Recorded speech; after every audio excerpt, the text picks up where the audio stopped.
Hello, everybody. Welcome to the Midwestern Marx live stream. We're back. Going to talk about a handful of good topics today. We're going to talk about the recent Brics summit and Vijay Prashad's interview with Democracy Now! About it. We'll be talking about Mint Press News and the Gray Zone having their GoFundMe shut down and how hard it is to be an independent journalist nowadays.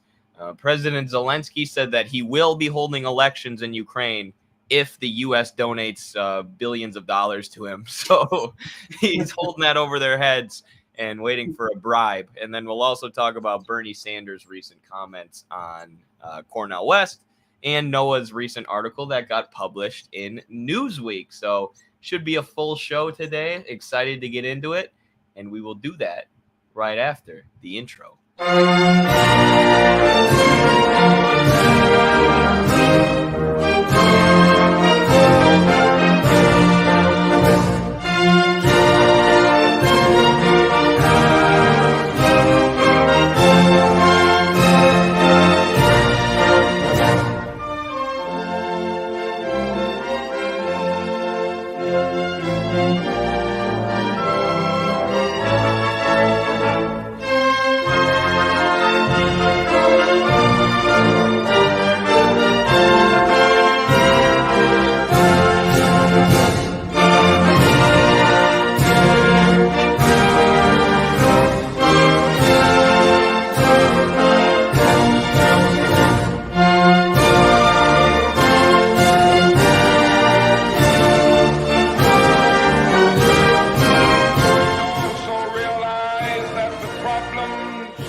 All right. Well, excited to be here for this late night stream. Before we get into it, I want to give Carlos a chance. It was recently an anniversary having to do with Hegel and Du Bois. So you want to talk about that a little bit, Carlos? Those are obviously two extremely influential thinkers for what we do at the Institute. So. Oh, yes, indeed. Yesterday, August 27th, was the anniversary of both Hegel's birth and of W.E.B. Du Bois's death. And really, you can't have Marxism without Hegel. Marxism, in many ways, is, as I've argued before, a taking of Hegel beyond Hegel with Hegel. It's an overcoming of Hegel, and really the foundation of the Marxist worldview is in many ways already implicit in Hegel, and what we end up doing is concretizing it a little more, and that's what Marx sometimes describes it in a Feuerbachtian language as an inversion, and that language of turning on its head that originated with Feuerbach. But I think that's perhaps a little bit too much of turning for old man Hegel. I do think there's a lot more inherited in terms of philosophical outlook, and genuinely without Hegel's philosophy, it's very hard to envision concretely Marx and Engels developing dialectical materialism, which is all that Marxism is. That's the outlook of Marxism, which, of course, when applied to society, we get historical materialism, but it could also be applied to nature and produce fruitful results. And it's an outlook that I think wherever you take it with, whether it's in the study of nature, society, or human thinking, you're going to come out with a better understanding than any other outlook in the history of humanity. And that outlook is, in essence, already found in Hegel. So, again, monumental figure for Marxists in general. As far as Du Bois, monumental figure for American Marxists, and of course for many other traditions. He's the father of Pan-Africanism as well. But the Du Bois that we value so much and that's so central to the Institute is the one that founds what we call American Marxism. He's the first person to not just take the traditional arguments of Marx and Engels and Lenin and copy and paste them in the US, but the first person to use that outlook to produce a concrete understanding of the specific forms, the concrete forms that the class struggle takes in the US.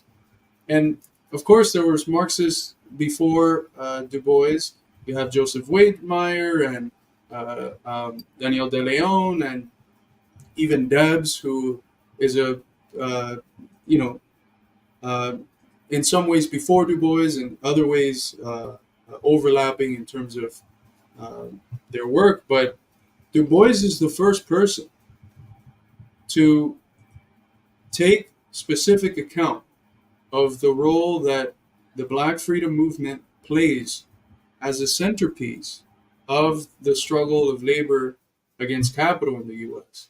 He completely reinterprets, provides a paradigmic shift of our understanding of American history by allowing us to see the period of the Civil War as a working class revolution, right? That's grounded, the victory of the North is grounded in, of course, the general strike of what he called the enslaved proletariat, the Black proletariat. Just that category is just so monumental. Before that, you had socialists that saw this thing called the labor movement, and then they saw slaves. They saw it as disconnected. The interest of one is not connected to the interest of the other, and if they are, we should still prioritize the interest of the emancipation of the wage slaves over and above the interest of the chattel slaves. And when Du Bois brings up the category of the Black proletariat, which is one that was already operating before that, there was a few thinkers which were pivotal along with Du Bois in the founding of the NAACP that had written a book, and the title of the book was the concept of the Black proletariat. But Du Bois, in Black Reconstruction specifically, his masterpiece, Magnus Opus, published in 1935, he provides us with a paradigm shift in how we understand American history. Shows us again that the reason why the North was able to win was because the proletariat of the South, the variable capital that allowed for Southern production to perpetuate the war, that proletariat did a general strike. It fled en masse to the North, provided the North with spies, with workers, with soldiers, and removed the capacity of the Southern economy to continue producing and keeping up with its secession efforts. And the great ideal of turning the Cotton Kingdom into a cotton empire was squashed, and the Union was preserved in large part thanks to this working class revolution, and that then produces in various Southern states a dictatorship of the proletariat that's led through the Freedmen's Bureau and that's backed up by the national government, which found in a period of around a decade or so, again before the Paris Commune, it found it in its interest to ally with the freedmen over and against the Southern planter class, which it had recently gone to war with. So, that is an understanding of history that we have yet to make pivotal in our way of thinking about America's past, and of course our way of thinking about the present, in the same way that we don't think of MLK and the civil rights movement as a civil rights revolution, as the third American Revolution, where we still haven't been able to grasp the monumental importance of Du Bois's work, specifically in Black Reconstruction, how he helps us rethink U.S. history, the American trajectory, and how he helps us understand that, as Lasorda would say, there's no such thing as a pure class struggle. There's class struggles. Class struggle is a universal that, in order to exist, has to take a concrete form. It's not this abstract, rootless universal. It's a rooted, concrete universal. And the form it's taken in our country is the struggle against racism, which Marx had already called, specifically in his analysis of the racism of the British workers against the Irish, he called it the secret through which the bourgeoisie is able to sustain its rule. So Du Bois gives us this application of Marxism to America in a very unique and concrete form, and He opens up the horizon for us to reinterpret our history and our current struggles today, and he's the father of American Marxism. So again, it's very interesting that both the birth of Hegel, foundational for Marxism in general, and the birth and the death of Du Bois land in the same day, and both are so foundational for American Marxism.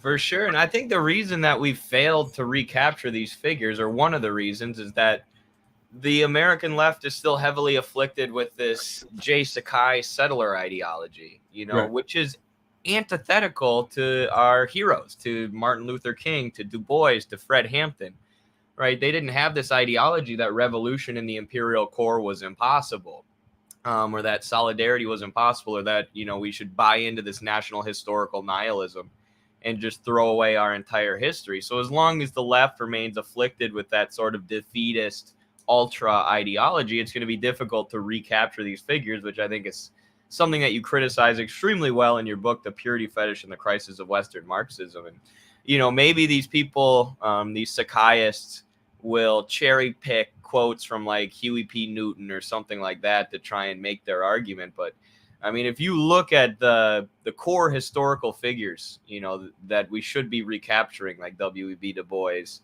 Fred Hampton, Martin Luther King, they believed that revolution here was possible, and they believed in understanding our history, and they believed that America could be something great. So they didn't buy into this defeatism. I mean, imagine if Martin Luther King would have bought into that defeatist ideology.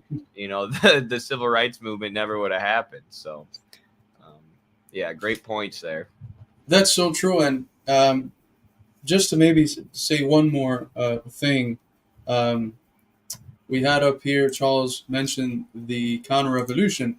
That's what happened. You had a working class revolution, and the question is, well, where is the dictatorship of the proletariat, as Du Bois called it, the dictatorship of labor? Where is that now? And it was squelched by a counter-revolution in 1876 that inaugurated a period of fascism in the South. And for the next few decades, you would have lynching and the capacity of the police and racist folks to lynch black people, and not just black people, the people that allied themselves with their struggle. And it was a very horrific period that we're still, I think, in many ways trying to make sense of. And Du Bois connects this counter-revolution to the rise of imperialism, and he's always embedding his analysis, even when he's going really concrete into U.S. realities, he's embedding it within the international scale. And he shows how that counter-revolution is fundamental in many ways for the rise of state monopoly capitalism, the dominance of finance capital, and the inauguration of the new era of imperialism. And just one more thing real quick, because you mentioned Sakai and these different trends that arise and purport themselves to be anti-racist, and many times use Du Bois erroneously to claim as part of their heritage. But Du Bois was very clear that when he analyzed something like the color line, or something like this expression that he uses once in Black Reconstruction, the public and psychological wage of whiteness, or basically how it is that racism plays this role in dividing workers, and what material things, what concrete things are given to the white part of the working class to make it racist and continue to act in a way that's against its objective interest as a class. When he analyzes those things, he's not doing it for the sake of, condemning poor and working class white people as irredeemable, right? He's not ontologizing these things. So he's not saying this is a fundamental part of poor and working class white people's being. This is how they are now. This is how they've always been. And this is how they will always be. That's often how people who claim to be working within this anti-racist Du Boisian tradition talk about it today. And what it ends up doing is dividing. Du Bois was doing the opposite. He was trying to understand how this is produced by a specific society, how it's proliferated by a specific class that benefits from the perpetuation of an order that divides working people so that they can continue to parasitically enrich themselves. And most importantly, he's working within that tradition of Marxism that, we not only interpret the world, but we try to change it. Du Bois was always a militant and activist, someone who was trying to change the world. And he understood these divisions in the working class, not to publish papers in the academy or to publish, books with the university editorial. He understood these divisions in a way that was grounded on giving himself and people involved in the class struggle better tools for overcoming them and creating a freer, more democratic socialist society. That's one of the most fundamental differences that you have with a genuine Du Boisian outlook that is contained in the spirit of Henry Winston and the spirit of MLK and the spirit of Baldwin, and the outlooks that you find in a lot of the bourgeois race theory that you see today.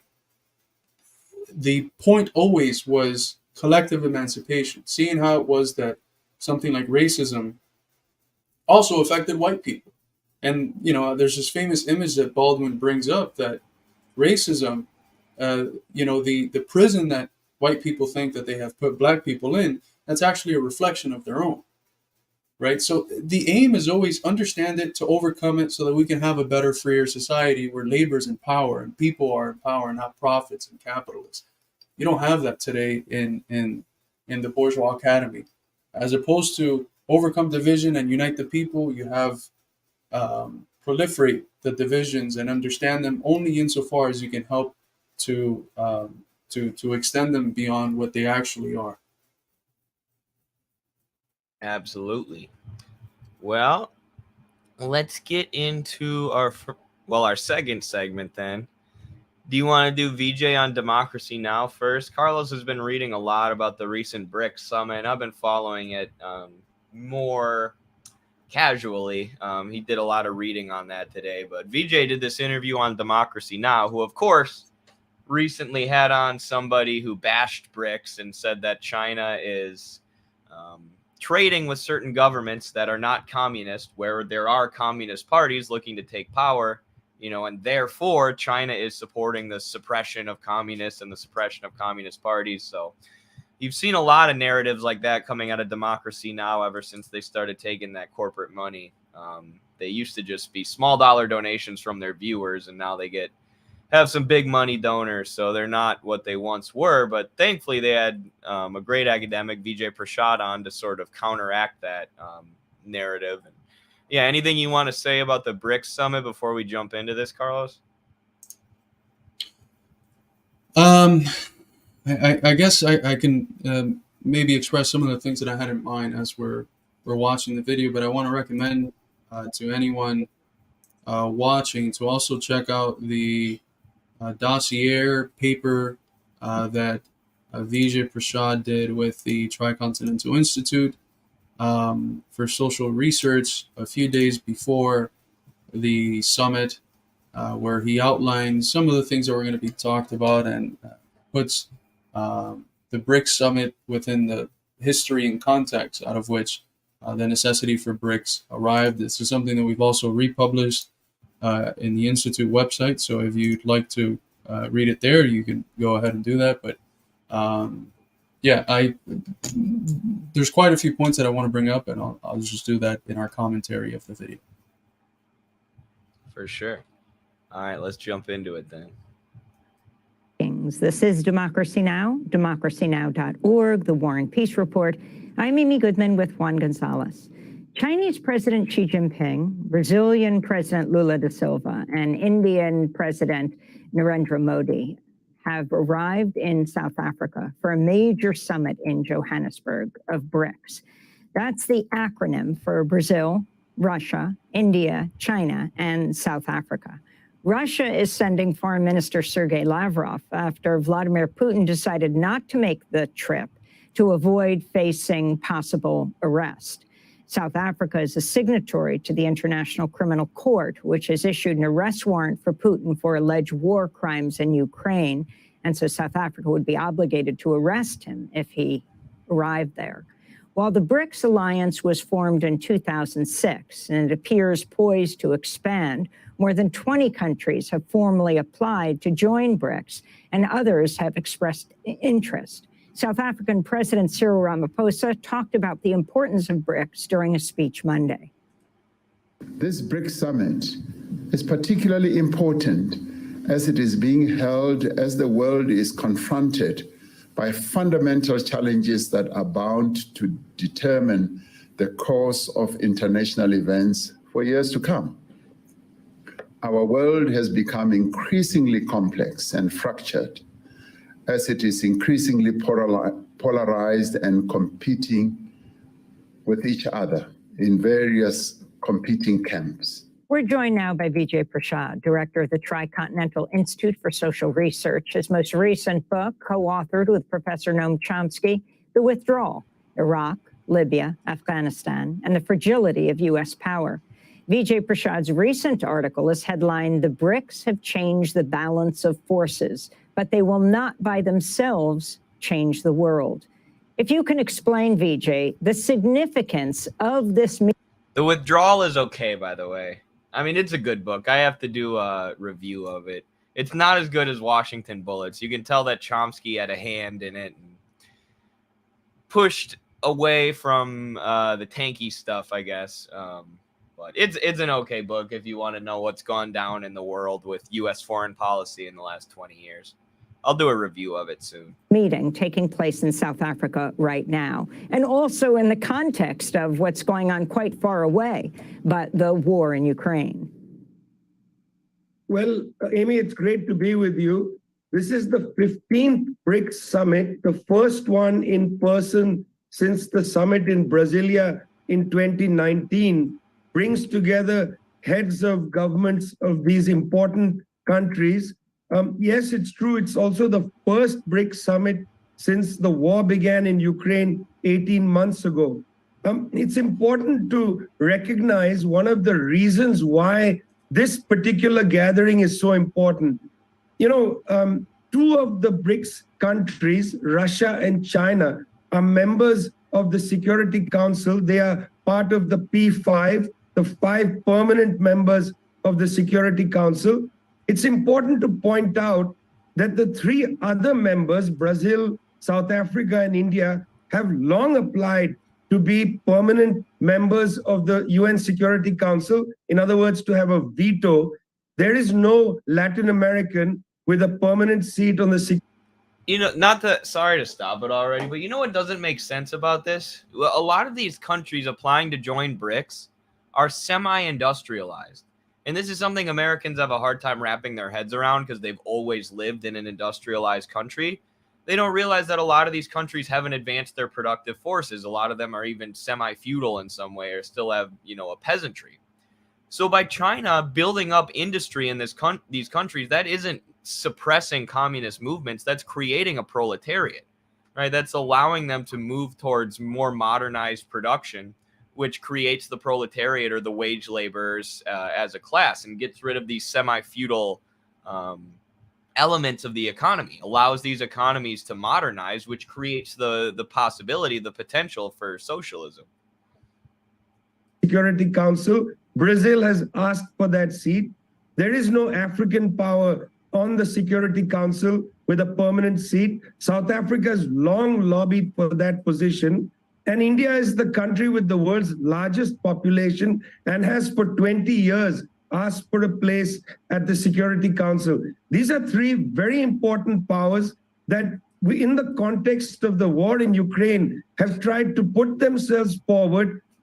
That is Brazil with a peace plan, South Africa with a plan that has come from leaders of African countries, and India taking a role through the BRICS, but also the G20, trying to develop a peace plan. These are countries frustrated not to have a seat at the Security Council. And for them, the BRICS is an instrument to push forward their political views, which they feel are not taken seriously, particularly by the Western countries, whom they feel have blocked them from permanent seats on the Security Council. So I think if you're asking about the Ukraine war itself, it's important to see the BRICS in the context of aspirations denied through the UN Security Council, also to some extent aspirations denied through the G20.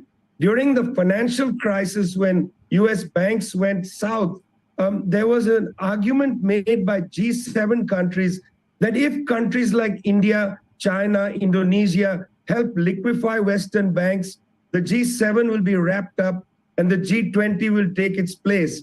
That promise was also not put forward. It was not, in a sense, made real. And the G20 continues to meet, but it's still, in a sense, in the shadow of the G7. All these frustrated political ambitions of large countries like India, Brazil, and South Africa, these frustrations run through the BRICS. And that's why this summit is so important. Lula is back on the world stage, committed to make his mark, particularly on the continent of Africa, which this Brazilian president takes very seriously.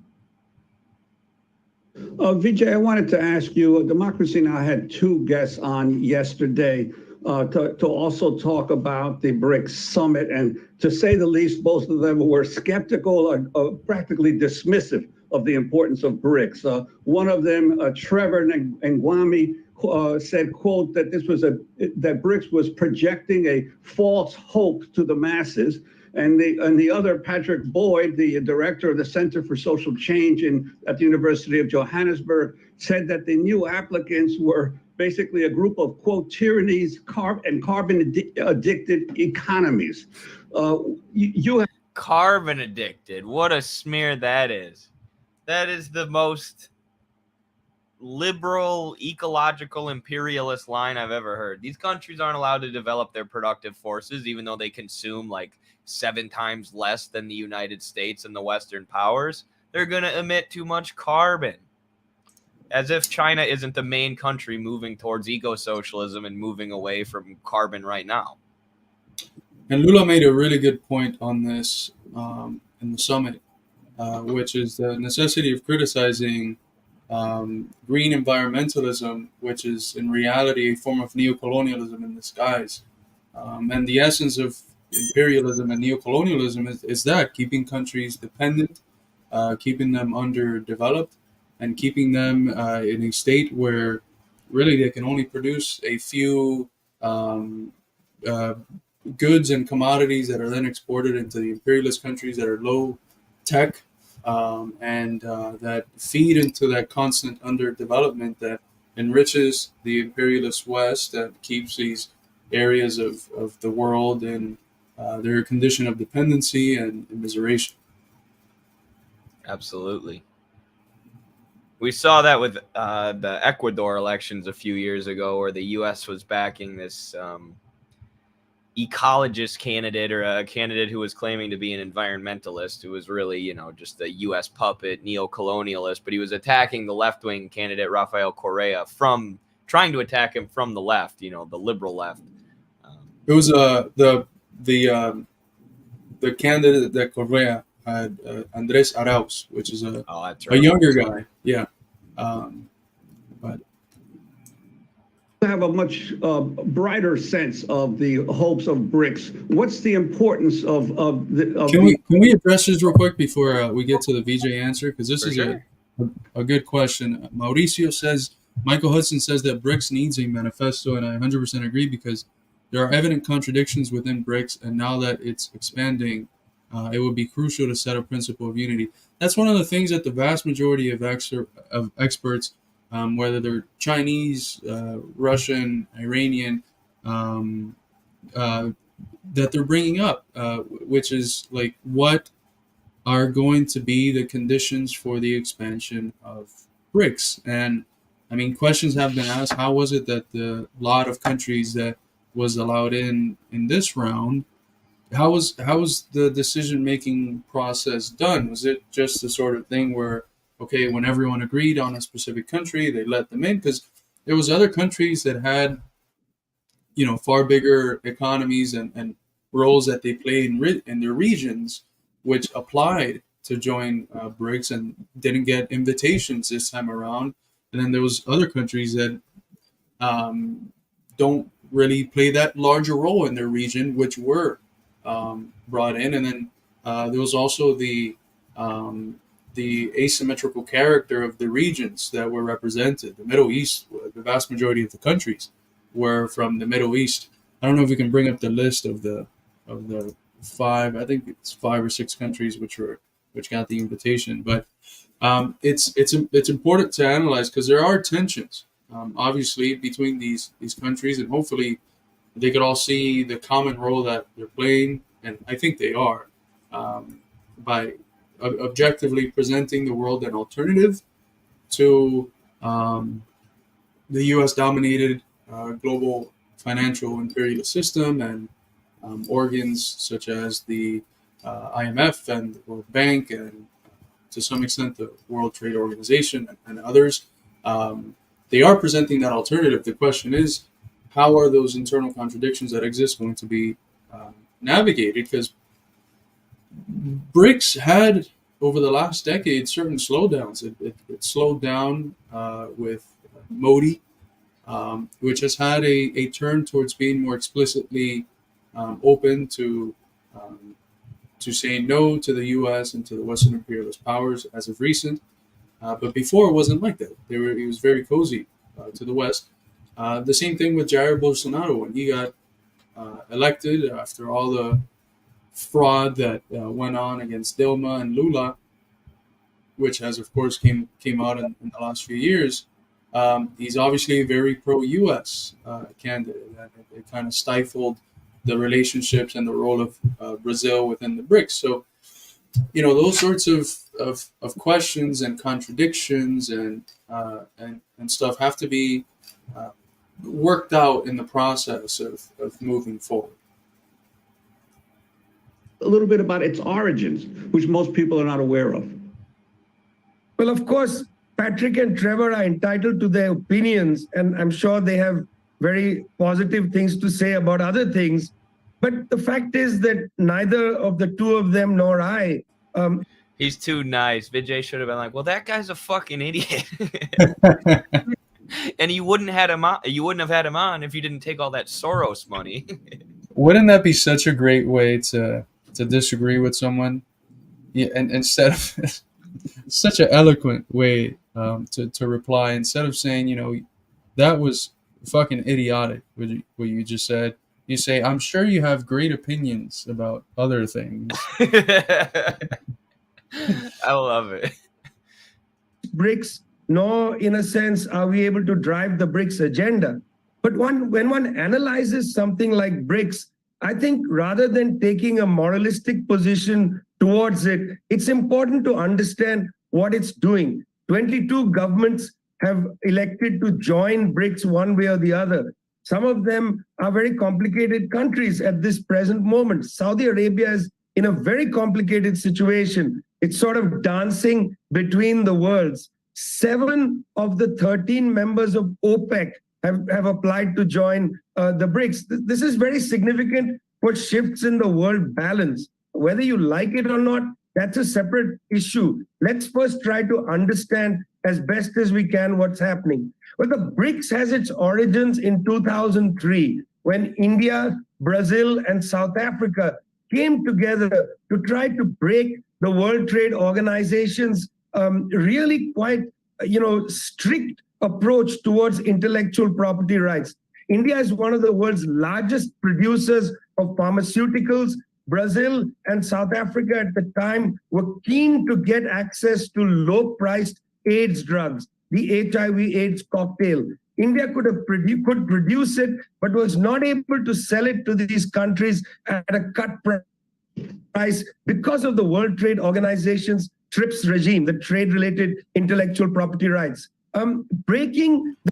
And for those who don't know, this is something I wrote a lot about in the Journal of American Socialist Studies too, which I wish I had right now, but I gave it to my buddy to read. But part of the reason that the World Trade Organization was created was that so that the U.S., or not the U.S., but Western finance capitalists and industrialists could enforce intellectual property laws globally. So they obviously use intellectual property laws to try and control certain kinds of technology, or even just patent certain kinds of technology and then keep it on the shelf so that their competitors can't get it, especially if it's a technology that might end up hurting their bottom line.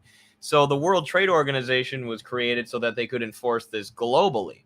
And during COVID, we saw this with the intellectual property regime that was enforced. I mean, it's always enforced in when it comes to medicine, but they were using it to prevent countries from creating a vaccine. You know, it wasn't just that they were stopping the export of the vaccine to certain countries. They were literally saying, you cannot make this vaccine with our recipe because we have intellectual property on it. So, you know, that's largely what the World Trade Organization does, enforce those laws and that intellectual property regime globally, which, of course, is designed to benefit the Western economic powers. The TRIPS regime, through this alliance called IBSA, India, Brazil, and South Africa, that was the origin story of the BRICS. Then in 2006, Brazil, Russia, China, and India had a meeting at the sidelines of the United Nations where they talked about the need for a new monetary and trade order.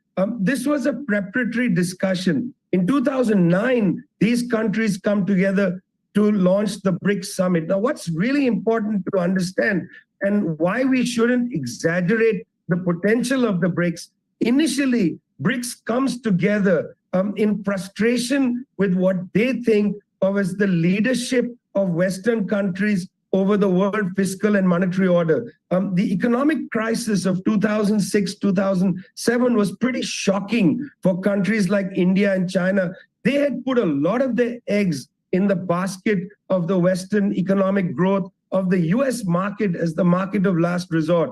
The collapse of the Western financial system, of the United States market as the market of last resort, allowed these countries to think through their own sense of being tied to the US in particular, and they started to look for alternatives. The alternatives were, and there are a number of them, through the BRICS process, certainly, but also through China's Belt and Road, which was a direct reaction to the collapse of Western financial systems and the US market.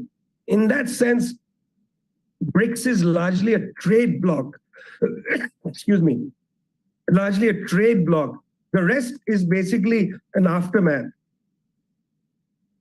And you mentioned the issue of the world monetary system, the importance of the BRICS Bank, the new development bank that is based in China and headed by Dilma Rousseff, in terms of breaking the stranglehold or the monopoly that groups like the IMF and the World Bank have on international finance. Well, you know, it's important when we start looking at the new development bank to understand what the development regime has been since 1944, since the Bretton Woods meeting where the International Monetary Fund and the World Bank were created. You see, the IMF, which had pretty interesting origins, commitment to helping countries develop and so on, by the 1970s, had been running a very narrow policy space kind of program, which is to say that they were offering debt to countries struggling to break out of the shackles of colonialism. They were offering them debt. This debt was being offered in a very narrow way. It was being offered basically to build, to continue to allow an economy of export of raw materials and import of finished products, largely from the West at the time. And what this program, this structural adjustment program, allowed the IMF to do in many of these poor countries is force the countries to cut back on spending for education, healthcare, and so on, and only build up the economy towards export. When these countries went into quite catastrophic debt, a kind of cycle of permanent debt, they began to borrow not for infrastructure, but for debt servicing to pay off their debt. The IMF then had produced a debt austerity cycle, rather a permanent structure of debt for many countries. What the new development bank was set up to do, and very recently, only in 2015, with $100 billion of capital, it was set up to try to break the Gordian knot tied by the International Monetary Fund, not to lend money for debt servicing, but to lend money for infrastructure. And ever since Dilma Rousseff has come to the helm less than a year ago, she said that the new development bank is going to lend without conditionalities, without telling countries that they can't spend on education or they can't spend on healthcare. This is a huge part. That is so central to breaking down one of the most important tools in the imperialist toolbox, which are these, global financial organizations that debt trap the shit out of countries and use the loans that they give out to control their internal policies, and it ends up functioning, as Nkrumah had already argued, decades ago, as a form of neocolonialism, where on paper these countries have their sovereignty, but in substance their economics and their economies are controlled by Western multinationals. They're indebted to U.S. Dominated global financial organizations, and their politics is reducible in many ways largely to whatever is in the interest of those groups that control the economy of those countries and that looted and super exploit their people. So if you have an alternative like the New Development Bank that can lend out money to these countries without conditionalities, that is just absolutely incredible. It's not anywhere near the size of something like the World Bank. Like, I think it lended out $7 billion last year, whereas the World Bank lended out 100. So it's picking up. But if you start trading without, if you start giving out loans without conditionalities, much fairer loans, lower interest rates, easier to pay back. And the central thing really is the absence of conditionalities. You're not selling your country to anyone when you take a loan in order to fix certain national issues. That's going to continue driving people to not just want to join BRICS, but to function, at least in the financial sphere, in a way that gets them much closer to the New Development Bank and objectively strengthens this new multipolar world order, as opposed to going through the traditional hawkish neoliberal financial institutions, which enforce privatization, austerity, liberalization, deregulation, and that means the immiseration and of the peoples of the global South and the creating of conditions so that they can be continuously super exploited by Western multinational. Yeah, there's that video that went viral a while back of Yanis Varoufakis being asked by some lady who was concerned about Chinese debt trapping in the global South. He says, no, there are no strings attached to these loans that China's giving these countries. And, that's such a switch up from the IMF and the World Bank that, like you said, have all these strings attached to their loans. We'll give you, we'll keep financing you so long as you don't put money into healthcare, so long as you crush unions, so long as you don't have any protectionist trade policy. And you allow free trade routes between your country and America so that we can super exploit you. And one of my favorite books is Vijay Prashad's Washington Bullets, because it talks about the creation of the Bretton Woods system and the global financial system after World War II. So the IMF and the World Bank were created in 1944 as a lot of countries in the global South were gaining their sovereignty. And since then, there have been thousands and thousands of subsidiary banks, like tentacles, formed from the IMF and World Bank or connected to the IMF and World Bank, so that it's really been the only option that countries have in terms of financing. So your only option is to deal with the IMF and the World Bank, who are going to have strings attached to their loans and who are going to try and debt trap you. And this is what we call structural adjustment loans. And it's been one of the primary forms of imperialism and Western imperialism since the end of World War II. And the perfect example is Chile under Salvador Allende, when the Bretton Woods system and the U.S.-dominated global financial system had really taken off in the 70s, or had really been established. And Allende, after 2 elections that were rigged against him by the U.S., finally was able to come to power in a 3rd election. And Richard Nixon said, make the economy scream. So Chile had been used to getting $200 million a year in financing from the IMF and World Bank. So that was what they were accustomed to. And now after Allende wins, that goes from 200 to 2 million from 200 million. So now you have to build socialism. You have to develop an economy without any financing. And if you want to get financing, you have to move towards neoliberalism. So it can't be understated how important it is that China is offering these countries an alternative, right? Offering them a way to develop themselves without strings attached and without having to move towards neoliberalism. Will they be able to succeed? The bank was only created in 2015. It has barely been working since then. The contingency reserve arrangement, which was to be, the substitute for the IMF, with again $100 billion of capital to itself, the contingency reserve arrangement hasn't even started working yet. People who criticize these institutions without them actually having any time to develop themselves, start building their own history, as it were.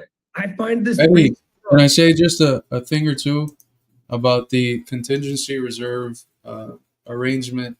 And this is, I'm pulling a quote here from Vadim Zagorenko. But in essence, the contingent reserve arrangement is a common reserve of currencies available to members in the event of a liquidity crisis. It is designed to provide them with the means to trade smoothly and meet financial obligations, even under severe pressure.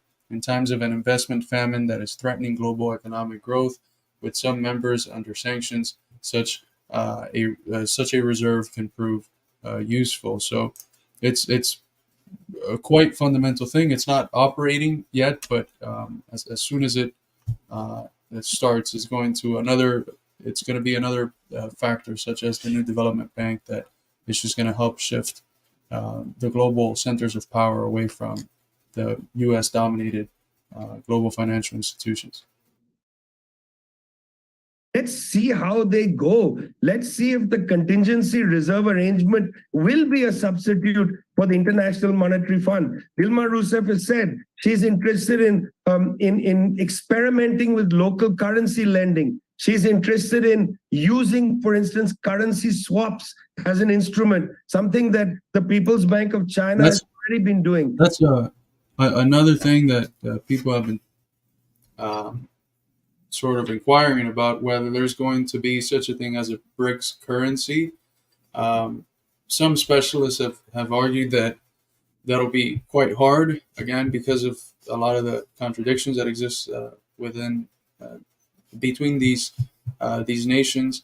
And others have argued that it'll be difficult because part of what they're doing is trade in their own currencies. And instead of creating a whole new currency to combat the US dollar, you're combating the US dollar already by trading in your own currency and not having to be mediated by the US dollar. It's kind of producing the same effect. And, you don't end up having to create a whole new currency. My wrestling buddy this week, there was some conservative Instagram account was talking about some culture war nonsense, and he commented, "Y'all are worried about this when China is creating a new currency called BRICS that is going to cause hyperinflation and the collapse of the U.S." I was like, oh, I got to send my buddy our video about BRICS that we're going to do soon. He's just a little bit confused there. He thought it was funny that he called BRICS a currency. She's interested in providing debt, as I said, for infrastructure, not for debt payment. That's the one conditionality, I suppose, even though she said no conditionality. That's also huge, right? There's a lot of the new debt that's taken out with the imperialist financial institutions is used to pay back debt. So if they're lending out debt for infrastructure and not for paying back debt, it's effectively breaking the role that finance capital has played within the context of its dominance in the stage of imperialism, which is in keeping the global south, the periphery, whatever you want to call it, completely immiserated in a condition where it can't develop because it's just fully dependent on the neocolonial masters. Right. Yeah, like Marius is saying here, it's such a gargantuan undertaking for BRICS. And this is why I always hammer home the Bretton Woods system and the U.S.-dominated global financial system that was created post-World War II. Because it's hard to understand how hegemonic it is, or how thoroughly it is, trap the global South in debt and stop them from having real political sovereignty. Because, like, if you look in a country like Colombia, I've been researching the way that the U.S. uses Colombia to launch imperialist attacks against Venezuela. It's like every one of their banks is, a U.S. subsidiary or connected to the U.S. bank, connected to the IMF and World Bank. It's thousands and thousands of banks across the world, across Asia and Latin America and Africa that are just tentacles of the IMF and the World Bank. So that's why it's so hard for socialist countries to get financing when the U.S. cuts them off from trade and cuts them off from financing. And that's why this is such a gargantuan undertaking to try and combat that U.S.-dominated global financial system. And Vijay is going to debunk a guy now that is basically going to make the argument that that because it's not seeing immediate results, it's basically null. And he's going to provide a critique of what I would call the purity fetish in the person that's going to pop on your screen pretty soon. Germinate. They're going to meet again and talk about the new monetary system at this BRICS meeting. Let's listen to what they've learned. This is what Trevor Ngwane, something else that he said yesterday. He's the Soweto-based activist chair of the United Front, speaking about BRICS. Yes, so anti-imperialism is not necessarily anti-capitalism. In other words, Putin, Modi, Ramaphosa, South Africa, they can... Did you hear that? He said anti-imperialism, unless I misunderstood him. But anti-imperialism is not necessarily anti-capitalism. Well, what is imperialism, Mr. Trevor, if not the stage of capitalism that we've been in for the last, 150 years? I guess we have different stages within the stage, but it's just capitalism.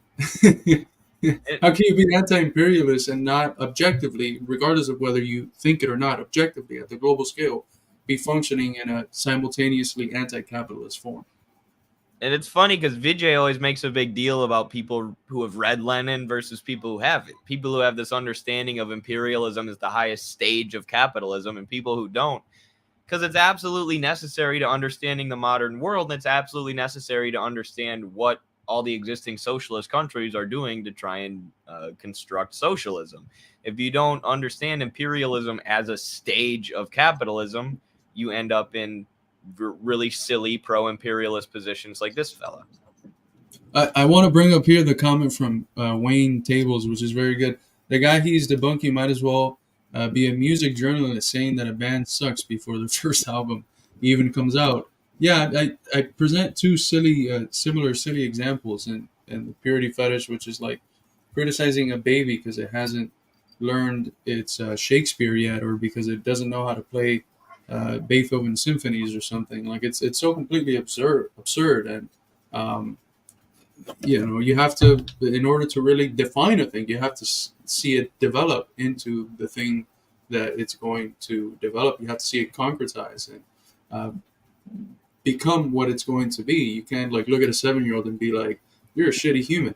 It's not even an adult yet. That's why Marx is able to analyze capitalism more systematically than Adam Smith or Ricardo or even the utopian socialist, because he's examining a more developed totality and he's able to pass better judgment on it, because his concrete analysis is a reflection of the fact that the thing he's analyzed is becoming more and more concrete. That's why Lenin's able to analyze imperialism, much more so than Marx. He's watched capitalism mature and develop into its stage of imperialism. Things against the USA, but it doesn't mean that at home their domestic policies favor the poor, favor the working class. So that is the big issue for us. Also, there's a level of geopolitics which turns ordinary people into cannon fodder. Working class children, sons and daughters being turned into soldiers to fight wars, sometimes proxy wars all over the globe without any real benefit to their class to their parents, to their communities. That's Trevor Ngwan. This is also a very cheap form of class analysis, and this is something that a lot of the fake left does. It'll say, but what about, class is something that is always defined relationally. And there is something that's called an international division of labor. And at certain historical moments, as Lenin already was able to find out and Marx was able to find out, national struggles to break from imperialism or colonialism and neocolonialism, they are class struggles. So those are class struggles that might have class struggles within them. But these struggles that you're seeing against Western imperialist dominance, those are as much class struggles as the class struggles that occur within these countries that might not have the best track record on working class issues within their own nation. That doesn't mean that when they're fighting against the global imperialist system in the form that it's taken with Western US dominance, they aren't themselves participating in class struggle. Based activist chair of the United Front. Vijay Prashad, in other cases, I expect that you share some of his analysis. So your thoughts on what he said? Well, to be honest, Amy, I think his is a straw man argument because nobody is saying, and certainly the BRICS don't consider themselves to be an anti-imperialist platform.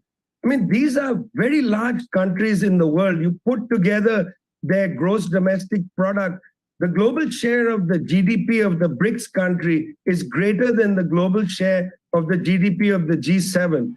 These operate as large countries. These are not, this is not a socialist bloc or an anti-imperialist bloc standing against the West. Quite the contrary. This is a group of large southern countries that are basically saying that no longer do they believe that the West's interest is equivalent to their interests. They're putting forward their national, to some extent, their regional interests, to the fore. They don't any longer want to be, quote unquote, the veranda boys, a phrase used by a Ghanaian politician in the 1960s. They don't want to sit and do whatever the West tells them. They're driving their own agenda. I think it's a little absurd to judge them based on a socialistic standard. These are not this is not a socialist bloc. Now, obviously, one has critiques of the operations of the BRICS states domestically. I mean, look at the Indian government. It has been savaging democracy. It has been going after the farmers and so on. But that doesn't mean that one doesn't have a dialectical understanding of the role of a country like India on the global stage. On the one hand, India is pursuing a full-scale capitalist project against its own people and so on. On the other hand, it is also turning around to the Western countries and saying, your issues are not our issues. I was very interested to see recently when some US congressman said, oh, maybe India should join NATO plus. The Indian foreign minister of a government of the right, Mr. Jaishankar said in a television program, India is not interested in the NATO template. I thought that was an interesting statement. Let's take that statement seriously. How do we understand that statement? Well, the way to understand it, there's a kind of new mood that is visible in sections of the global South. In our institute, we are calling this the new non-alignment. When the non-alignment group was created in 1961 in Belgrade, all the countries that came to Belgrade weren't all countries with a socialist agenda. On the one side, you had Fidel Castro's Cuba, led by Dorticos, Prime Minister Dorticos at Belgrade.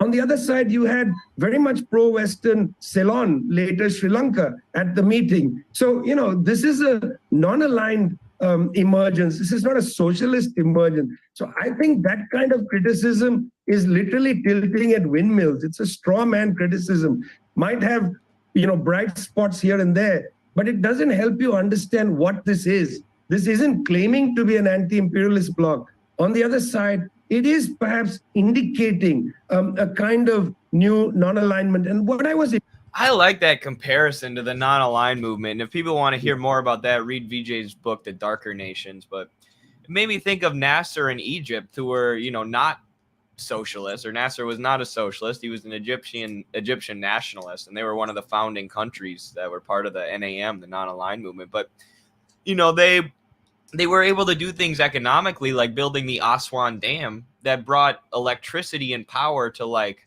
1 million Egyptians, you know, which is the same kind of stuff that China is doing with these industrialization policies and helping these countries build up their productive forces. And, you know, I agree with them that you shouldn't judge all of the countries who are a part of this from the perspective of socialism, you know, because they're not socialist countries. But for these countries to be developing their productive forces, bringing people electricity and modernizing their civilizations, you know, as socialists is a good thing, a net positive. Yeah, and you know, I would say that objectively the role that it's playing, even if it doesn't make this explicitly, but the role that it's playing is one that is eroding the imperialist order that we've seen basically have a control of almost the whole globe for the last 30 some years. I would consider that to be an objectively anti-imperialist position. So that'll be like the only small quirk that I would have. But yeah, I mean, absolutely, like the struggles that these nations are waging to break off of the imperialist financial global system and to break away from that, those are definitely forms of class struggle that are moving history without a doubt forward into a new era. And I mean, you have Western politicians that are admitting like we're entering a new era, and this is, you know, in large part thanks to both the natural tendency of the self-destruction of capitalism and what it produces, which is, you know, these sorts of alternatives that you have with BRICS. Absolutely. Also, on our old TikTok account that was banned, there was an Egyptian guy who would comment on every video and say, talk about Nasser. And then when I would, he would comment, Nasser, Nasser, Nasser, Nasser. And I missed that guy. I wish I could find him. The Frankfurt School called them fascists. Yep. I almost brought that up because it reminds me of a lot of the people condemning BRICS. Yeah, should we keep playing this for a bit? Yeah, it's about to finish it. Okay. Interested in is the statement made by UN Secretary General Antonio Guterres at the release of a report called A New Agenda for Peace.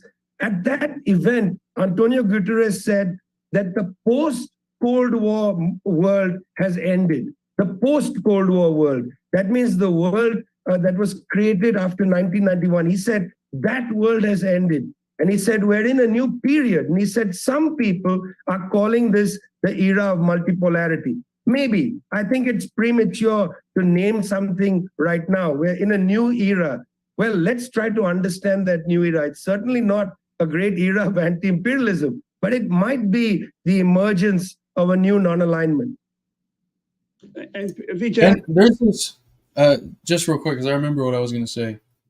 There's this understanding in the Leninist tradition that is opposed to a form of analysis that says the worse it gets, the easier it is to just achieve from one day to the next socialism. And the Leninist tradition says that, like, for instance, struggles for democracy of, you know, oppressed people within nations, those are struggles we have to support. And in supporting them and in winning victories, they make the general class struggle between labor and capital more acute, right? And we've seen that in our country. Like, how can you fight a united class struggle of labor against capital when you have a segregated working class, right? So that civil rights revolution is so fundamental for that.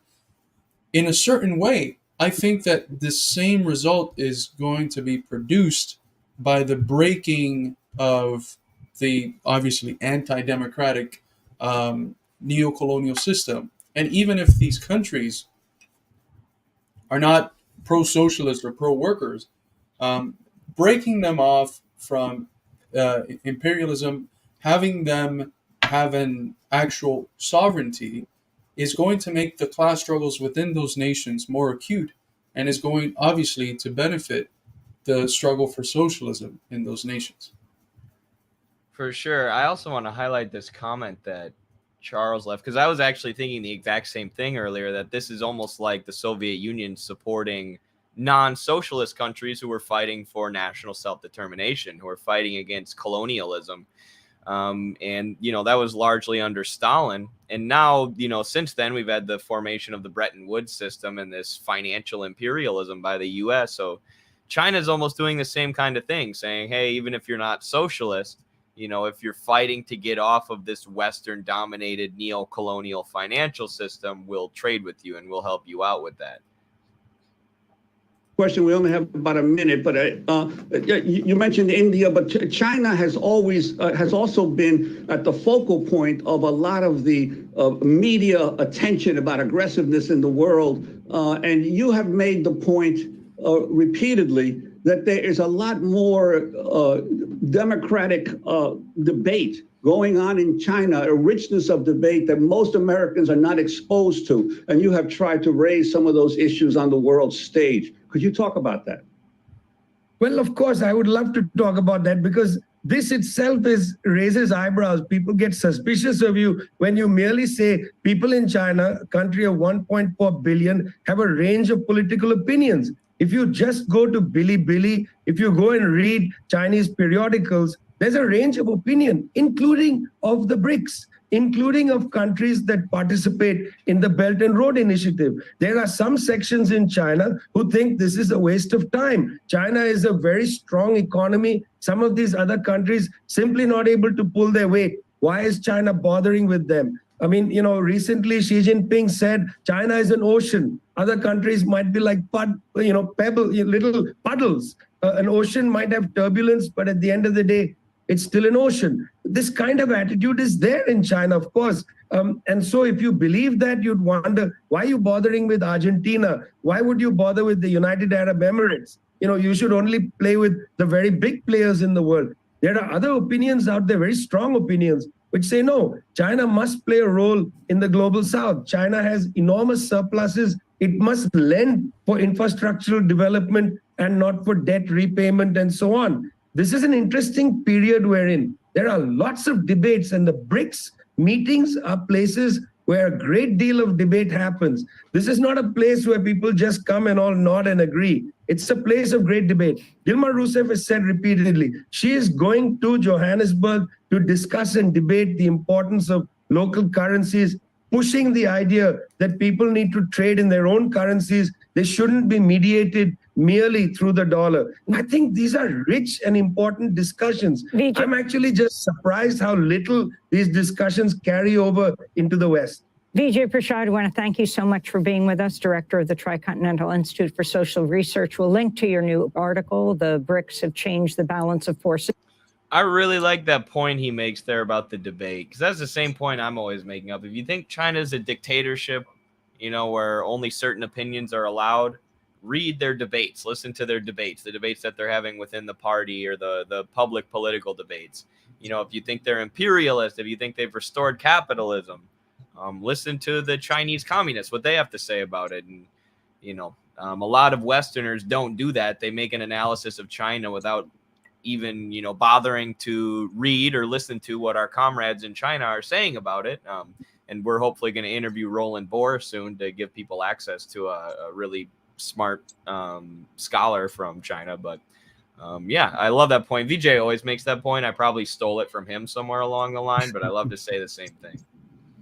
Yeah, it was a great interview. I've heard him say sometimes, half jokingly, that they kind of have him on as the token anti-imperialist, so that people can't shit on democracy now for not having, a voice like his. But yeah, I think he was on the money, and I wanted to bring up this comment from Marius, because I think with regards to China especially, it's extremely relevant. They're thinking generations ahead, and that's why it's so important to rethink what democracy means, because you can't have like those long-term projects. When you have a passing over of political parties every 4 or 8 years, it doesn't allow you the efficiency of your state to be committed to long-term projects. It also doesn't allow you the flexibility to just test out policies and implement policies and change policies in accordance with the results. It's much more difficult to do that in the so-called liberal democracies, which are, of course, just kind of like puppet shows, for which part of the ruling class is going to deceive the people into voting against their interests and for the interests of one section of the ruling class. But this is a statement that I've heard Chinese scholars say. Like, in the West, you can change parties. The policy usually stays the same. In China, you might not be able to change the party and governance, but the policies are constantly changing, and they're changing always towards the better, because you can have this dialectic of like long-term projects, middle-term projects, short-term projects that are all fundamental to the centralized, to the commanded, controlled part of the economy, that are not just at the whim of market forces. It's the visible hand that controls the invisible hand of the market, and it produces way more efficient results. And it's kind of just commonsensical that it can do that as well. But the evidence is there, I think. Yeah, it's kind of interesting, the aversion that Westerners and even Western leftists have towards one-party states, when in reality, one-party states have been far more efficient than our two-party duopoly. And there's far more democracy and debate within them. Like you said, you can still debate policy within a one-party state. In our country, you have two parties, but they agree on everything important. And they side with the finance capitalist bloodsuckers on everything important. This would be a good question, because Javier Milei has said that he would cut ties with anything that is even remotely close to communism or anti-US or anti-imperialist. So that guy's off his rocker. Yeah, but he's up there on the polls. Yeah, and he's probably going to win. And that's another part of it, right?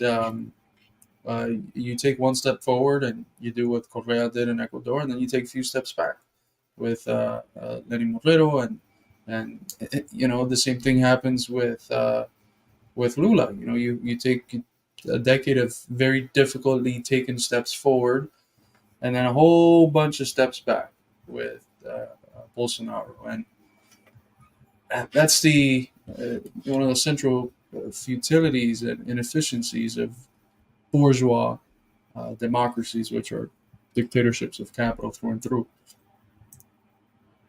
Absolutely.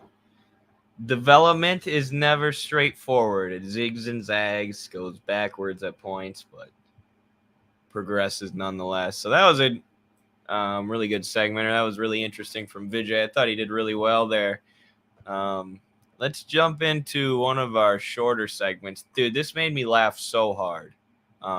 Actually, we should answer a super chat first. Thank you to Yellow Like Parenti for the super chat. Hopefully he's still around.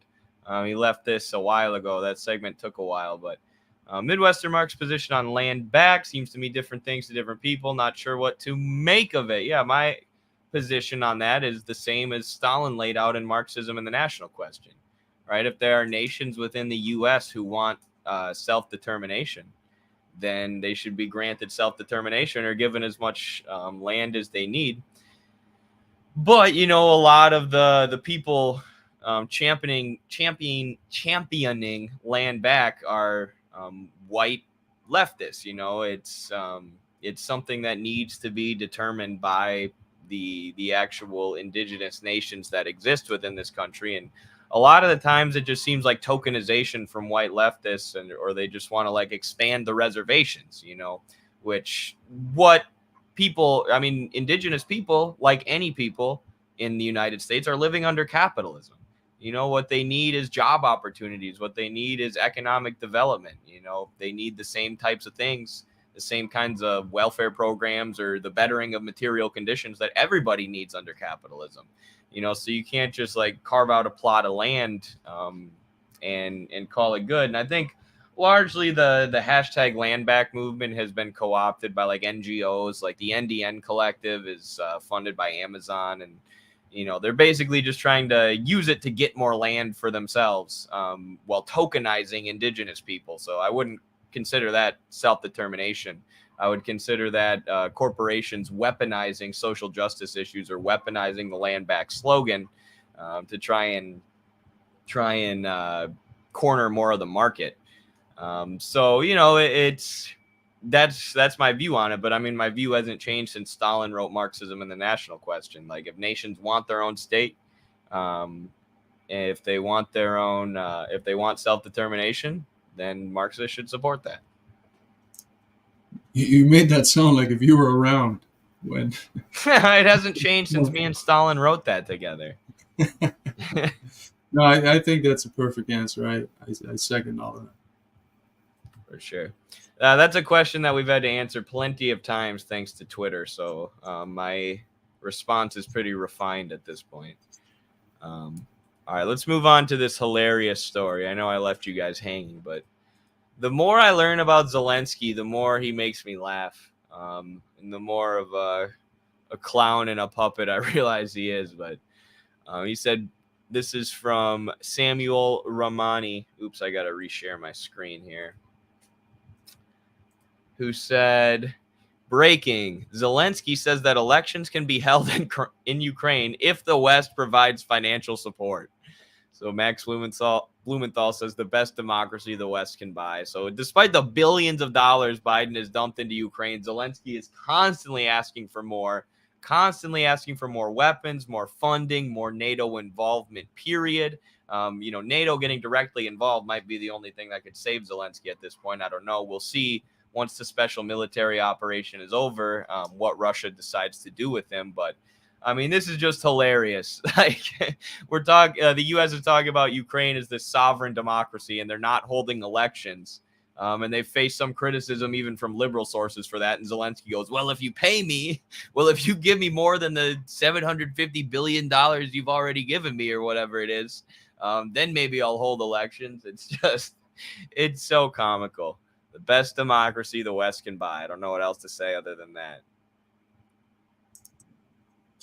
Yeah, and I mean, it's so contradictory. Everything is so filled with contradictions, and I think that's what makes it so easy to open some people's eyes whose objective interest doesn't lie in perpetuating these sorts of things because they're profiting from them. But on one side, they tell you, hey, you know, we're in this to defend Ukraine, which is a good old Western liberal democracy, against a Russian authoritarian government ran by a lunatic.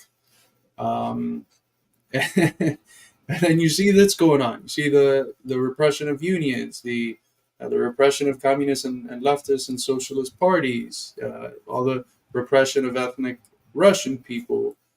Media outlets.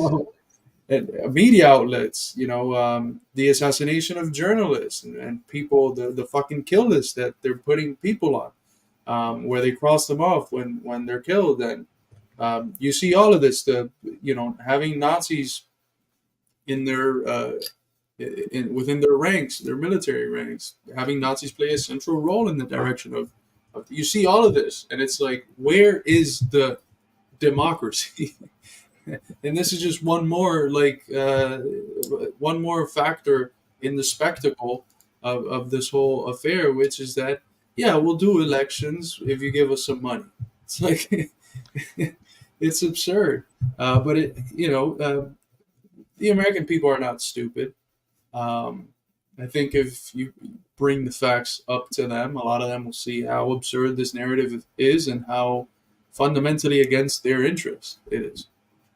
Absolutely. It shows that imperialism is the highest stage of capitalism, because this war in Ukraine that we're dumping all our money into is tied to what's going on at home. You know, people's economic conditions are getting worse and worse, and they're watching Biden dump billions and billions of dollars into this proxy war in Ukraine, and they're thinking, what the hell? You know, why can't we invest that money at home? And, you know, the answer is, of course, capitalism and the U.S. trying to maintain global dominance and stop an alternative economic bloc from rising up. But yeah, it's really showing the contradictions of our system. It's making it obvious. And it's clear that the Democratic Party elites, folks like Hillary Clinton and Joe Biden, you know, they really do think working people are stupid.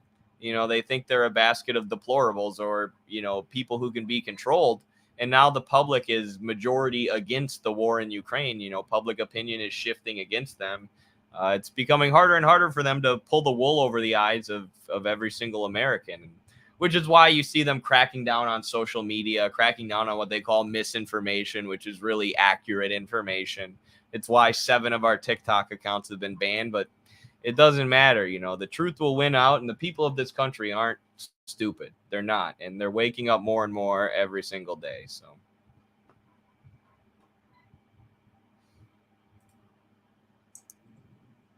That's beautifully said. Marius here with a really good comment. Ukraine has an anti-labor union law, which is almost word for word the same as Mussolini's labor law in 1927 fascist Italy, confiscating all union property. Utterly horrendous. Yes, absolutely. I mean, Ukraine is a fascist state. I mean, I don't know what else to tell you. I mean, their national, the person who they've propped up as their national leader, Stepan Bandera, was a literal Nazi who certain German Nazi officials thought he went overboard in some of his activities. Like, you can't make this up. And these are the people that are being propped up as waging the good fight on the side of democracies. In many ways, there is some truth to that. What we have come to know as democracy in the West is something that has always bared with it the potential for fascism. Fascism has always been there. And it comes out in certain historical moments when capital's rates of profit are falling, unions are getting stronger, and it's more difficult to secure that bottom line profit. But it's always there. And I mean, we were talking earlier about how we had our fascism in the U.S. In the South with the counter-revolution property after 1876. It's always been a central structural component of capitalism, because fascism is fundamentally the most reactionary, terroristic element of finance capital, coming out to repress any movement that smells like the advancement of workers' rights and the advancement of democracy and worker power in a way that antagonizes itself against capital. It's always been there. It's really just the coercive and repressive apparatuses of the state coming out when they have to come. I mean, speaking of Ukrainian fascism and their union laws, how did the coup begin in Ukraine, or what was the major events of the coup? It was the burning alive of trade unionists in Odessa. What was one of the main things that the stormtroopers or the brown shirts were doing in Mussolini's Italy or during Hitler's rise to power in Germany? Killing trade unionists, going and beating them up, killing leaders of the working class, killing communist leaders. I mean, the parallels are right there for anyone to see. You really have to bury your head in the sand at this point to avoid seeing the plague of fascism that's taken over Ukraine, U.S.-backed fascism. So we can move on here to another thing from the gray zone and from our buddy Max Blumenthal. This is the day after May Day. Yeah, good point, Marius. So speaking of all the censorship that's been going on in the West lately, they recently had their GoFundMe shut down and their funds seized. This is Mint Press News and the Gray Zone. I don't know exactly what they were funding for, but it says the GoFundMe was frozen due to some external concerns. So, of course, they're just sabotaging the Gray Zone and Mint Press News because they're anti-imperialists. They've been smeared a million times by the bourgeois press as puppets of Putin or whatever. So somebody probably pulled some strings at GoFundMe or organized a campaign to email GoFundMe and said these guys are evil Putinist Russia supporters, shut them down. And they got shut down, similar to the way that we've been shut down 7 times on TikTok, similar to the way that Mint Press News has been shut down on TikTok countless times. And, these companies like GoFundMe or TikTok, they never take responsibility. They'll literally just ignore you. And yeah, I don't know, what were they fundraising for, Carlos? Do you know? No, I don't. But they've had similar attacks in the past. They have closed down the PayPal accounts of various Mint Press news journalists, and That's so um, messed up. yeah, it is. I don't know what they were asking for donations for, but yeah, I mean, it shows, and part of what it shows the complete overlap of like the private companies and the interests of the state, because the thing that the state can always go back to is that, well, this isn't really censorship because it's not us doing it. It's these private companies, and they're allowed to do whatever they want, and uh, it's utter bullshit.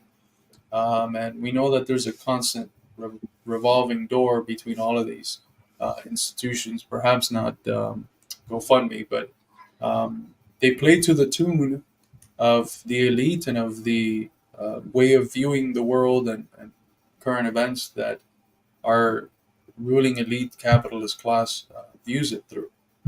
I wonder if you could get Americans on board, since so many of them, we don't have freedom of speech, but they claim that's one of their favorite parts about America is the First Amendment and freedom of speech. I wonder if you could get a lot of Americans on board with extending that idea to corporations, to private entities, or at least the Yep. social media companies. Because, I mean, in a capitalist system where you spend 40 hours a week, or almost a majority of your time at work, and you don't have freedom of speech at the workplace, corporations are allowed to censor you all you want, then of course you don't have actual freedom of speech. Plus there's all sorts of government censorship that goes on with our corporate controlled political apparatus or government apparatus. But the way that these social media companies and companies like GoFundMe censor people is so blatant, and it's Americans sort of have this block in their head where they think only government censorship is bad. Corporations doing it is all right because they should be allowed to do what they want. They're private. But I bet you could get a lot of people on board with the idea that the First Amendment should be extended to the workplace, that freedom of speech should be enforced by the government at the behest of the workers against these corporations. Right. And as Marius mentioned, Taibbi showed, of course, the role of the FBI on Twitter. Zuckerberg mentioned in a podcast with Rogan the role of the FBI controlling what could and could not come out on Facebook. Of course, during election time. And Alan McLeod, apologies if I'm pronouncing that incorrect, I think it's McLeod. McLeod. McLeod. Those are really bad reading. Alan McLeod of Mint Press News, of course, was the one that showed the role of various State Department agents in controlling and doing content moderation for TikTok with the transfer to the new company and a new center of control. So there's a lot of overlap here between the private companies and the government, and something like pushing for the First Amendment to be extended into these spheres is something that I can see the American people getting behind. Yeah, or at least regulating them like public utilities. Yeah. Yeah, this article was amazing. This was super vindicating for me because we always suspected that we were being suppressed by some nefarious forces, but there were TikTok leftists who were mocking us for thinking that, like, oh, you guys think you're so important. You really think you were censored by NATO? And then boom, Alan McLeod drops this article about how NATO operatives are literally managing TikTok's content. So shout out to Mint Press News and all the great journalism that they do. And hopefully they're able to get another fundraiser back up because they do a lot of amazing work. This is true. In the U.S., authoritarianism is enforced not only by the state but by corporations. They can fire you if they don't like your politics. I mean, if you're a teacher, in order to teach in a university, you have to sign a form that says that the sort of things that they can't fire you from, and one of the things that they can fire you for is if you're in a communist party. because it's seen as an organization, or a communist organization in general. It's seen as an organization that is destined to overthrow the U.S. state, and therefore a treasonous organ. For sure. Thank you so much, the Fine Art Revolution Late Night Power Hour. You bet. Appreciate that $5 super chat. Appreciate you always, Fine Art Revolution, longtime supporter of the show. Got a cool Instagram page. Also, thank you to Lucas for the $10 super chat. Lucas didn't want to say anything. He just wanted to sneak in with the super chat and sneak out. So we really appreciate that. All of the funding for our institute comes from you, the viewer. We do not have any big money donors because we don't want them controlling what we talk about. Yeah. And although we don't have any big money donors, our good buddy Noah Kratchvig was recently published on a big outlet, Newsweek, once again.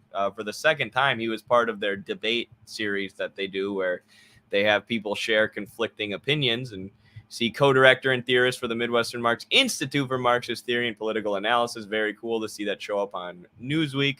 The real message of rich men north of Richmond. It's not left versus right. It's elites versus the masses. I like how they got this guy to debate against Noah. I feel like you couldn't get two more opposite people in the world if you tried. But this made a really good argument for Oliver Anthony. He's not, for either side of the corrupt two-party duopoly, as we covered in our last stream where we were going over Oliver Anthony's recent vlog that he made in his truck. He's more about the working class against the elites. He's for organizing based on class, organizing the workers to try and better their material conditions and create a better system. He also addresses the message about welfare in the song by showing Oliver Anthony's Instagram post that many leftists neglected to read, where he says that he didn't intend to punch down, but he was doing exactly what I thought he was doing, criticizing the welfare system, criticizing a system that forces people to go on welfare in order to survive, and then feeds them crappy, over-processed food like fudge rounds, which has led to a crisis of obesity, or whatever you want to call it, in the United States. So I thought it was a great article. I haven't read the counter article yet, actually. I have to do that, but it seems to be doing pretty well. It got quite a bit of traction on Twitter and TikTok and whatnot. So, yeah, the more that comes out about this Oliver Anthony guy, the more confident I am in the positions that we originally took. And it's clear that this is a real, genuine working class guy, or at least it seems like that at this point, who's just criticizing the capitalist system. He doesn't have the theory to put behind it. He's not, he hasn't studied ideology for the last 15 years, which really pisses off a bunch of online leftists. They want him to have every single fine point of his ideology figured out. They want him to be a well-read scholar, but that's not what he is. He's a factory worker who likes to sing and play guitar.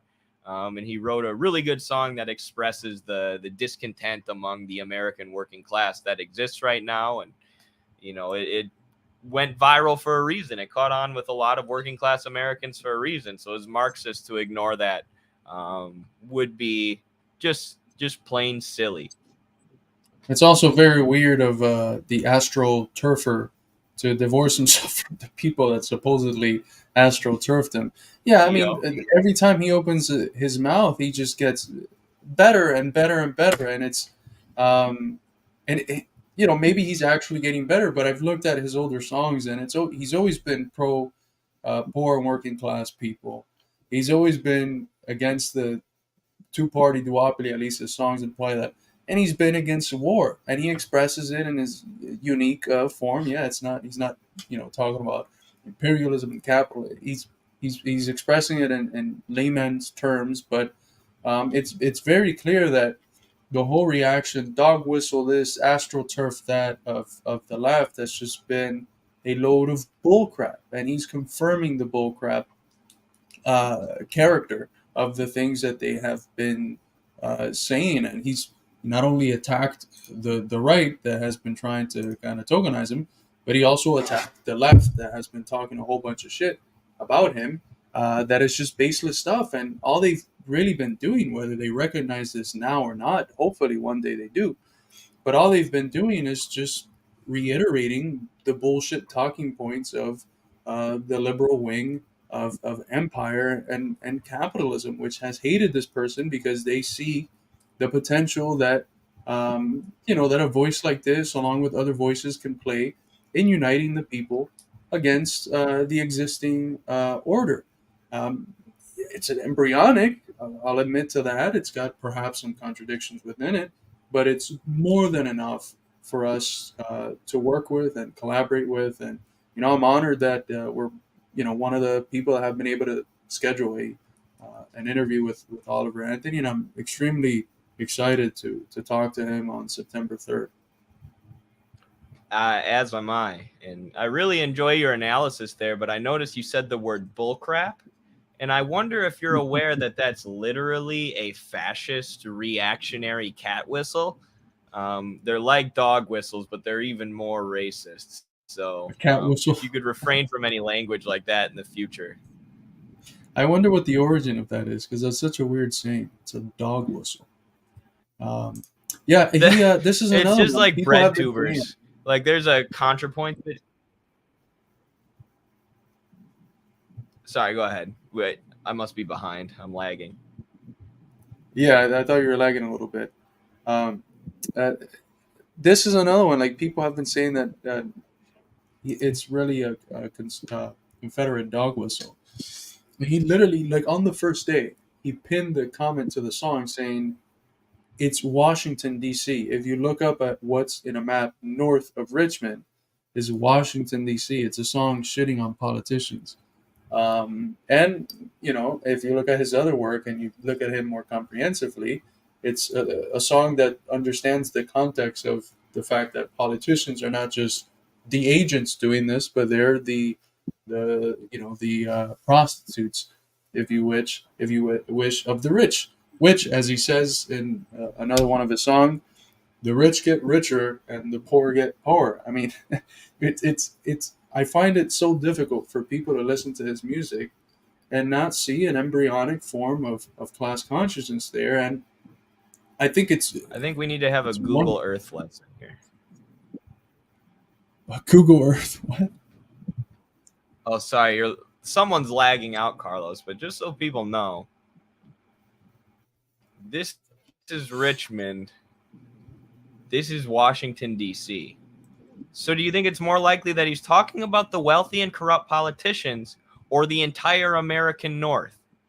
Like, come on, you literally have to stretch and reach so far to try and make it seem like this is some kind of South will rise again Confederate battle song. And what I wanted to say earlier when I started kind of lagging out and getting cut off is we covered a ContraPoints video a while back where she's talking about fascism and dog whistles. And it's just like, she's basically saying everything's a dog whistle. Everything's a dog whistle. Fascism is everywhere. You need to constantly be on the lookout because everything's fascism. Everybody's dog whistling. And, I know that ContraPoints is extremely popular among the left. And, she's made a lot of good content. But I think it's made people like hyper, they look for fascism in everything to the point where they call everything fascism or they call everything that they don't like a dog whistle. And if they don't know how to explain why they don't like it, if they can't make a coherent argument, it's just, oh, he's dog whistling. So he's not actually saying anything that's wrong, but he's implying something that's wrong. Trust me, I can read his mind.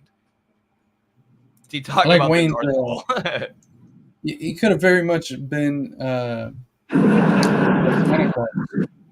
expressing a deeply anti-Santa Claus, anti-Christmas message. That'll be like dog whistles. Right. That's like reindeer whistles.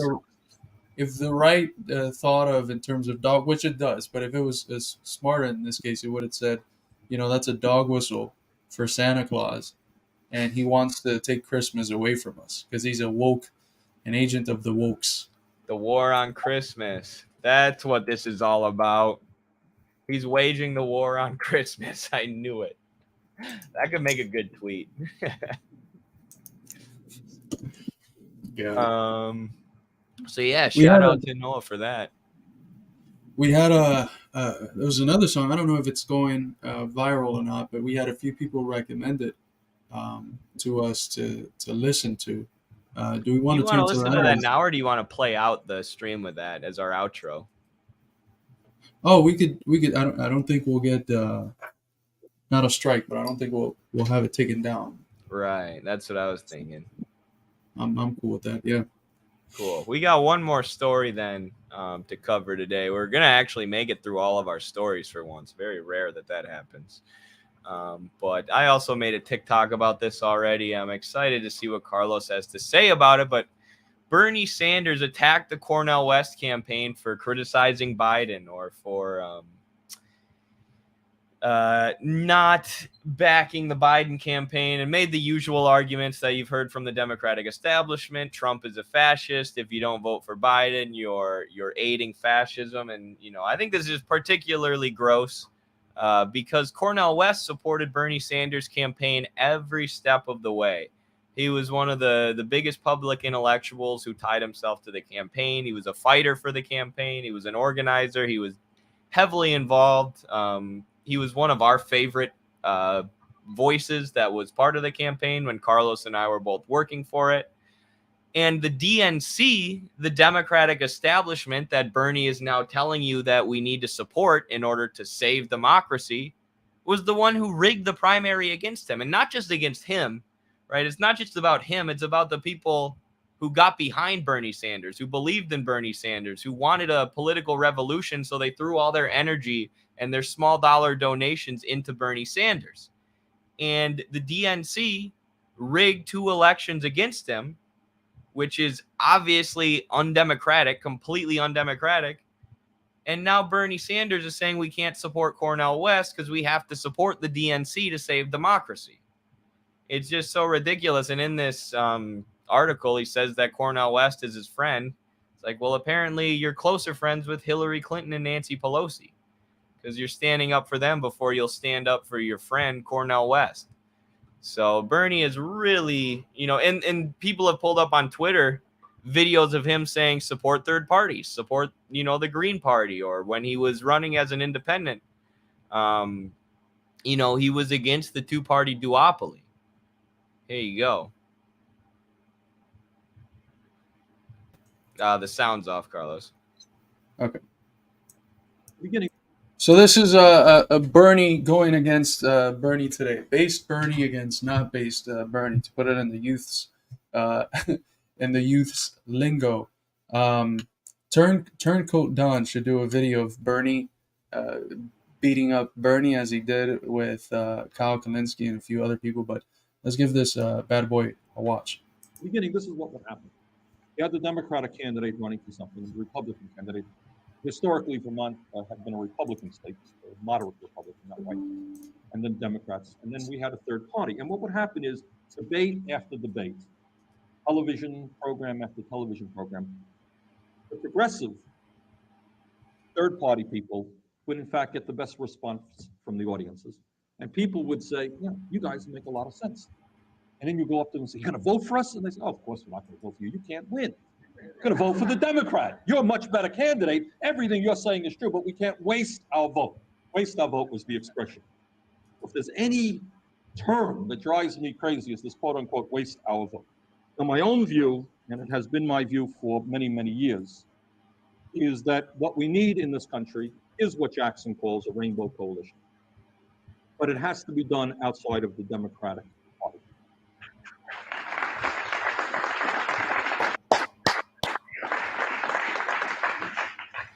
And I say that here, and I'm delighted to be here with DSA because they are a non-sectarian group. And we have worked with them, and we recognize that honest people will have differences of opinion. But my own feeling. Incredible. I don't even know what I have to say anymore. Bernie just debunked Bernie and told you that you should vote for Cornell West. Yeah, and I mean, it's so, as someone said here, it hurts so much because I remember when we were campaigning, I would watch so many of his old videos and interviews, and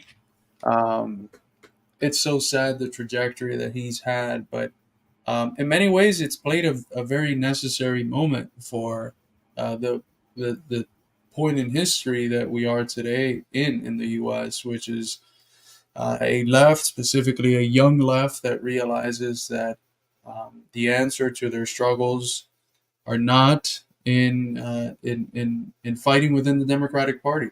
The answer to their struggles are in building a larger movement and doing things like what Cornell West is doing now, running campaigns, presenting alternatives to the two-party duopoly, and in fighting a struggle for political power of their class. And it's the most beautiful thing about Cornell West, about his run, is the fact that he's not seeing it as the end all be all. He's cognizant of the fact that it's playing a role as a moment in a movement. That means that it's going to keep going after his run, and hopefully that movement is going to be boosted by his run. There's already some polls that are saying that he's coming in at 4%. If he cracks the 5%, he's capable of getting federal funding. That's huge. So anything's possible. Is he going to win? Likely not. But is he going to make a splash and get us forward to a condition where we'll be closer to winning state power through a third party? It's not very unlikely. If people want to see how base the old Bernie used to be, he was better 10 years ago or 20 years ago, but when he was running as an independent in Vermont, he flipped a deeply red state to a state that voted for a socialist independent year after year after year, not by siding with the Democrats and with, Democratic issues and getting behind issues that the Democrats care about, like he did in 2020 when he was surrounded by Democratic Party staffers.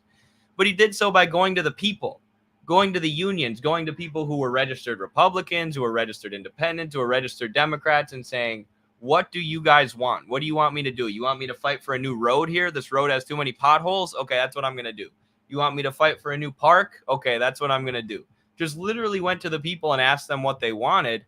And that's how he was able to flip that red state into a state that voted for a socialist again and again, by meeting the needs of the working class, which is what socialism has always been about, before Bernie abandoned it. So what I recommend is check out my book review of Bernie Sanders, an outsider in the White House, if you want to know what the old Bernie was like. And if you don't believe that he's gone on this trajectory towards neoliberalism and simping for the Democratic establishment, learn what he was like back in the day, because he was running as an independent. He was winning as an independent. He was winning as a socialist by listening to the working class and ignoring the two-party duopoly. Now he's completely bought into this Democratic Party rhetoric and their talking points about needing to vote for them to save democracy, as if we've ever had a damn democracy. As if 93% of the elections in this country aren't decided by who raises the most money, and as if we don't have a corrupt neoliberal warmonger who cheated his way into the White House originally, Joe Biden, who under his administration, homelessness has increased by 15%. You zoom in, Eddie. Zoom in a little. Yeah. Food insecurity by 25%. Suicide rates are at all-time highs. Rent, gas, and grocery prices are all higher under Biden than they were with Trump, as runaway inflation gets worse and worse. Voting for Democrats made things worse, not better, says Ryan Knight here. And I agree, right? And this should be something that any socialist can see, but Bernie's not a socialist anymore. He maybe was back in the day, but he's nothing but a neoliberal sheepdog these days. Sad to say. Well, even the people that paint Trump to be the worst thing in the world, which I disagree with their analysis, they also have to be cognizant of the fact that Trump didn't stem out of a void. There was 8 years of Obama. There was a bunch of enthusiasm with Obama that went down the wayside when, instead of bailing out working families and middle-class families, he bailed out the big monopolies. And he was very clearly, a very good face to put on empire. And he took us from 2-3 wars to 7, droned the shit out of the Middle East under his administration. We overthrew Libya, in Africa under his administration. We overthrew Gaddafi in Libya, which was at that point the most successful country in Africa, combating AFRICOM, pushing for Pan-African unity, which is the only way that you can really defeat empire. Neocolonialism, and Nkrumah points this out in his book, Neocolonialism, the highest stage of imperialism, which is that it's so fundamentally rooted in this balkanization logic of breaking people up, because it's easier to target specific nations and to wage what he calls limited wars and these smaller wars against these smaller countries. It's a hell of a lot harder to colonize Africa and participate in that neo-colonial relation if Africa is fully united. It's got to balkanize it, and it's been the same thing that it's doing to the rest of the world. And today it's doing it under the progressive veneer of decolonization. You see these liberals talking about decolonize Russia, decolonize China. There's nothing progressive about that.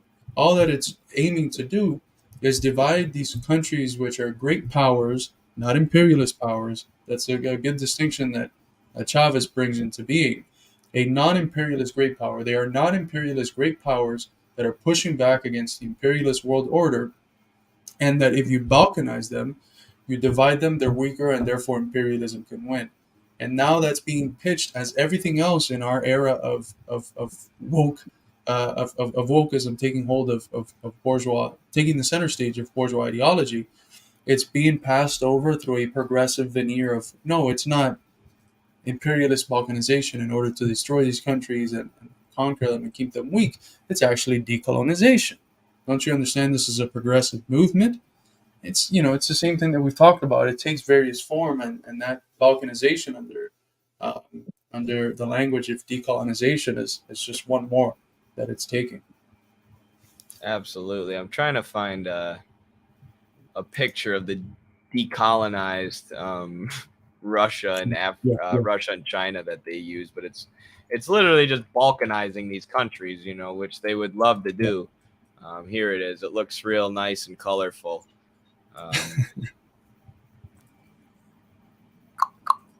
Even though, so it's pitched as progressive, it's pitched as decolonization, but it's just destroying these states who find themselves in opposition to imperialism and Western interests.